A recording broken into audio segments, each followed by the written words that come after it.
একসময় সুনামগঞ্জ জেলা কেবলই দিগন্তজোড়া হাওর ও বোরো ধানের জন্য পরিচিত থাকলেও সময়ের সঙ্গে তাল মিলিয়ে বৈচিত্র্য এনেছেন কৃষকরা। চিরাচরিত কৃষি পদ্ধতির খোলস ছেড়ে এখন জেলার বিস্তীর্ণ জমিতে চাষ হচ্ছে নানা ধরনের লাভজনক সবজি। শসা চাষের হাত ধরেই সূচিত হয়েছে এই পরিবর্তন, যা কৃষকদের জন্য নিয়ে এসেছে এক নতুন অর্থনৈতিক সম্ভাবনা।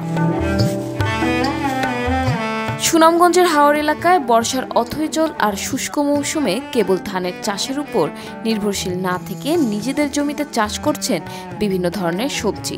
এর মধ্যে সবচেয়ে বেশি নজর কেড়েছে শসা। অল্প সময়েই কৃষকদের হাতে ভালো অঙ্কের মুনাফা পাওয়ায় ধান চাষের পাশাপাশি শসা চাষেও বিপুল উৎসাহ দেখাচ্ছেন। এই বৈচিত্র্যময় চাষাবাদ পদ্ধতি কৃষকদের আর্থিক সচ্ছলতা বাড়াতে সহায়ক হচ্ছে। হাওরের বিস্তীর্ণ ফসলি জমিতে একটি দুটি নয় শত শত সারি সারি গাছ দাঁড়িয়ে আছে, আর সেই গাছে ঝুলে আছে শসা। এমন সুন্দর দৃশ্যের দেখা মিলছে সুনামগঞ্জের বিশ্বম্ভরপুর উপজেলার ভাদেরটেক এলাকার হাওরের জমিতে। আবহাওয়া অনুকূলে থাকায় শসার বাম্পার ফলন পেয়েছেন কৃষকরা। সারাদিন ধরে গাছের পরিচর্যা করে তুলে নিচ্ছেন পরিপক্ক শসা। ফলন ভালো হওয়ায় একদিকে যেমন কৃষকদের মুখে হাসি, তেমনি বাজারে ভালো দাম পেলে লোকসান পুষিয়ে লাভবান হওয়ার স্বপ্ন দেখছেন তারা। শসা তো আপনার খরচ ব্যয়বহুল, প্রচুর পরিমাণে খরচ হয়। আর শিমের মধ্যে খরচ কম, তবে পরিশ্রম বেশি কৃষকের। এটার মধ্যে প্রায় আমার এক বিঘা জমিতে প্রায় 50,000-এর মতো টাকা খরচ হয়। 50,000 টাকা সব কৃষকের এক পুড়ে খরচ করে সম্ভব হয় না। কৃষকরা যখন কৃষিকাজ করে, কৃষিকাজের শেষে বছর শেষে তার কাছে এত মোটা অঙ্কের টাকা থাকে। যারা কৃষক আছে, যারা বড় মানের কৃষক, তারা তো ক্যাশ টাকা লয়া নামে। তার মধ্যে যারা ছোট কৃষক আছে, তারা তো এত টাকা পয়সা লয়া নামাটা সম্ভব না। আশা করি 1.5 লক্ষ টাকার মতো, কারণ আমরা বর্ষাকাল তো বৃষ্টি প্রচুর পরিমাণে ফসল নষ্ট করছে। প্রায় 80% শসা নষ্ট করে লেগেছে। এখন যেই হরানে যেটা টিকবো তাই আমরা ব্যস্ত। এখন অতিরিক্ত খরায় নষ্ট করতেছে প্রচুর মাল। আমরা স্মার্ট বয় লাগাইছি আর সুরমা 2 লাগাইছি। অর্ধেকটা স্মার্ট বয়, অর্ধেকটা সুরমা। ভালো ফলন দেখতেছি আমরা স্মার্ট বয় যেটা, এটার মধ্যেই।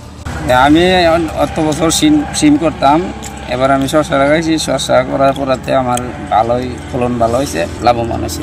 খরচ হয়েছে আমার 50,000।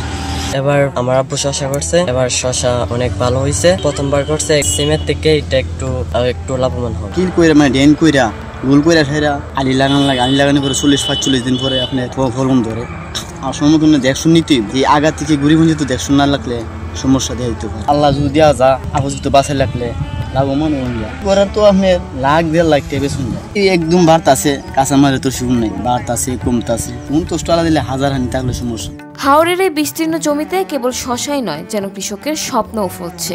তাদের এই সফলতায় খুশি কৃষক বিভাগও। ইদানিং কালে কৃষকরা যে সমস্ত সবজি বা ফসল চাষ করে লাভবান হচ্ছে, তার মধ্যে শসা একটা অন্যতম ফসল, এবং এটা খুব অল্প দিনে চলে আসে। বিদায় কৃষকরা খুব সহজে তাদের উৎপাদিত মূল্য পেয়ে থাকে। কৃষি সম্প্রসারণ অধিদপ্তরের পক্ষ থেকে শসা চাষী কৃষকদেরকে নিয়মিতভাবে পরামর্শ দিয়ে যাচ্ছে।